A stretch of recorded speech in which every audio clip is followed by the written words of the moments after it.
Welcome to RT 175 motor channel. Today பார்த்தீங்கன்னா ஒரு self motor எப்படி செக் பண்ணுறது தனியாக பேட்டரியில் வச்சு அப்படின்னு பார்க்கலாம். ஓகேங்களா? முதல்ல என்னென்ன காம்பனன்ட்ஸ் வருது அப்படின்றது பார்க்கலாம் மேலோட்டமாக. ஓகேவா? இப்போ பார்த்தீங்கன்னா சால்னாய்டு சுவிட்ச். ஓகேவா? இதில் ஒரு பிஸ்டன் ஒன்று இருக்கும்.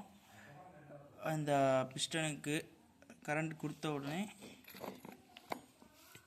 இதில் ஒரு கப் மாதிரி வந்து இதில் என்கேஜ் ஆகும் ஃப்ளைவீலில். ஓகேவா? இது வந்து வெளியே வந்து ஓடும். ஓகேங்களா?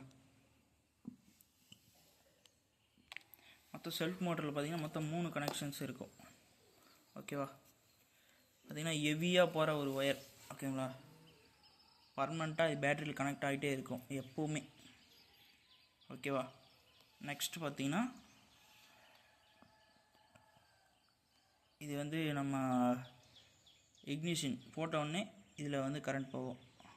இதில் ஒரு 12 வோல்ட் சப்ளை போகும். இதில் பர்மனெண்ட்டாக போயிட்டே இருக்கும். இது வந்து சுவிட்ச் லைன். ஓகேவா? ஒன்று எர்த்து, ஒன்று பாடி பண்ணிடும். ஓகேங்களா? தென் இது எப்படி ஒர்க் ஆகுது அப்படின்றது பார்ப்போம். சரிங்களா? இந்த ஹெவி ஒயர் எப்பவும் கனெக்ஷனில் இருந்துகிட்டே இருக்கும். தென் இது கனெக்ஷன் கொடுத்த உடனே எப்படி ஓடுதுன்றது பார்க்கலாம்.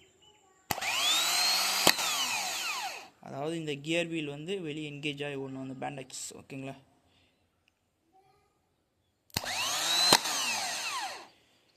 this is for a mechanism self motor.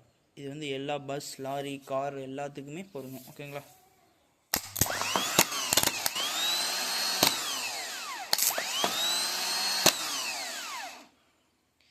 அதாவது இந்த செல்ஃப் மோட்டர் செக் பண்ணுறப்ப ஹெவியான ஒயர் போட்டு தான் செக் பண்ணோம்.